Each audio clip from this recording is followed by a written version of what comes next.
Welcome to spiritualitystepbystep.com. I'm Dan Wigner, and I'd like to talk to you today about a particular spiritual practice, which is called Lovingkindness Meditation. To find the information about that on my website, spiritualitystepbystep.com, you can come to the main page here and click on Spiritual Practices. As you see here with spiritual practices, I have a list of many different spiritual practices. Each will eventually have a video of this type, and you can also find those practices and many others fully outlined in my book, Just Begin, a source book of spiritual practices. But let's scroll on down for today to Lovingkindness Meditation. You can see it listed here. Feel free to come to spiritualitystepbystep.com and go over each of these practices in depth. But I want to talk to you a little bit about what this is and how you can practice it. Lovingkindness meditation is a form of mindfulness meditation. So if you really enjoyed mindfulness meditation, my video and page on that, or the body scan, mindfulness body scan, or even centering prayer from a more specifically Christian perspective, then you might find yourself here, because this is a natural corollary or development from those different practices. The essential difference here is mindfulness meditation and centering prayer often have you center on your own breath, on a word developed in your own mind, or in the case of the body scan, on your physical body. But there are also meditations to move us beyond ourselves, where we do need to be grounded, and on to putting our focus out on others or larger areas of nature or humanity. So this practice is designed to build on those other practices. And I've adapted it here from Jon Kabat-Zinn's Full Catastrophe Living. It's a wonderful book about all the different aspects of mindfulness practices, and I would recommend very strongly for anyone who's interested in mindfulness to buy that book and read through it. It's a wonderful resource and tool.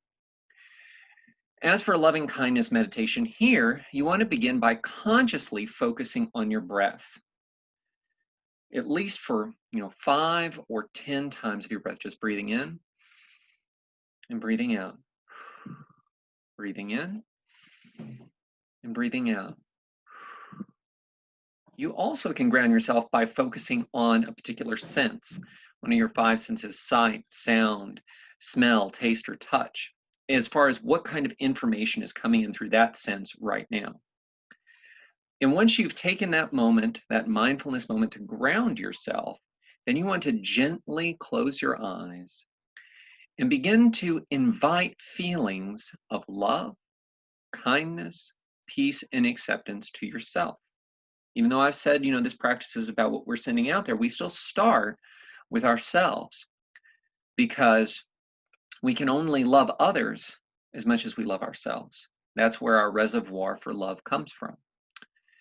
So as you close your eyes, still breathing peacefully, deeply, just say or think to yourself, I desire peace, happiness, and health for myself.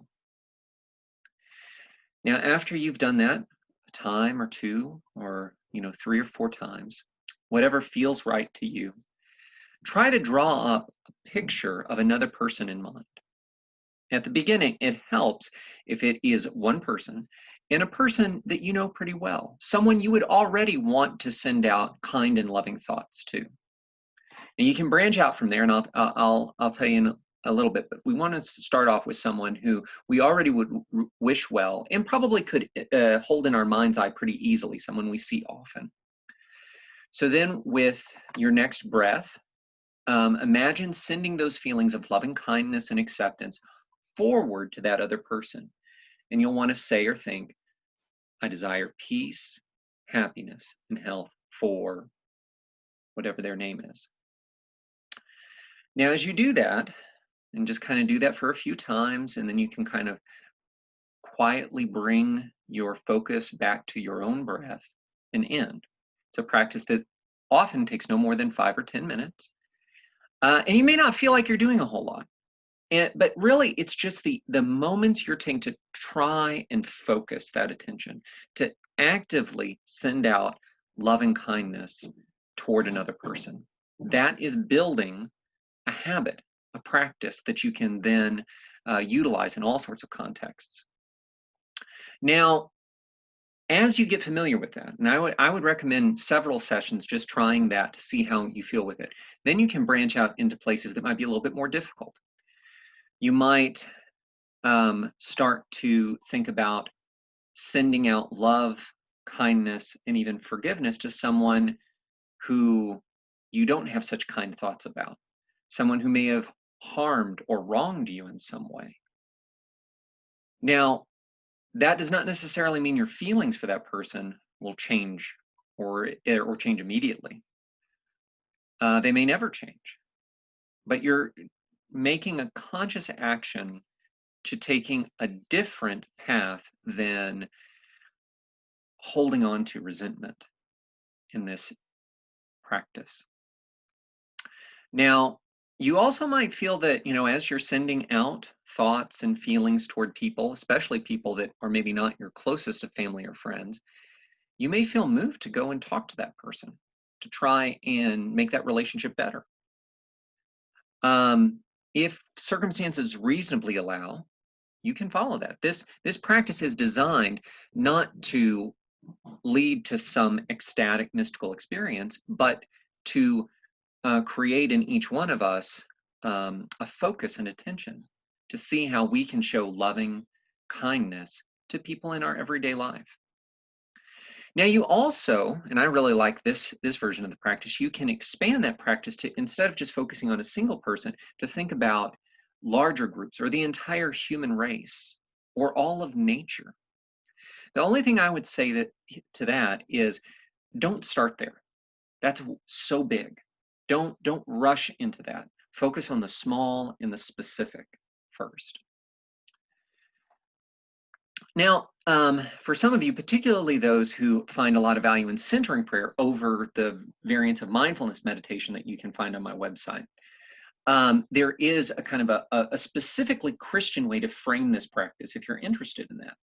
That instead of the repetition of the phrase, I desire peace, happiness, and health, or maybe, in combination with that phrase, you can pray one of many prayers designed to help you see other people with the eyes of Christ. My favorite prayer in that regard is the one attributed to St. Patrick, and that you can see on my website on the page for Lovingkindness Meditation on the website spiritualitystepbystep.com. And that just you can concentrate on these phrases as you breathe in and out to think about kindness and love, the love of God flowing to you and then out from you to others. As you pray along with St. Patrick, Christ be with me, Christ before me, Christ be after me, Christ within me, Christ beneath me, Christ above me, Christ at my right hand, Christ at my left, Christ in the heart of everyone who thinks of me, Christ in the mouth of everyone who speaks to me, Christ in every eye that sees me, Christ in every ear that hears me. And by using that prayer as a repetition, you can focus on not just seeing others with the eyes of Christ, but also the much more difficult way to focus our attention, that when other people are looking at us, they're looking at us with that same kind of love, kindness, and acceptance. So go ahead and experiment with that practice and some of the variants here. And if you have any questions, please feel free to contact me in the comments below or on my website, spiritualitystepbystep.com. So let's take loving kindness meditation and just begin.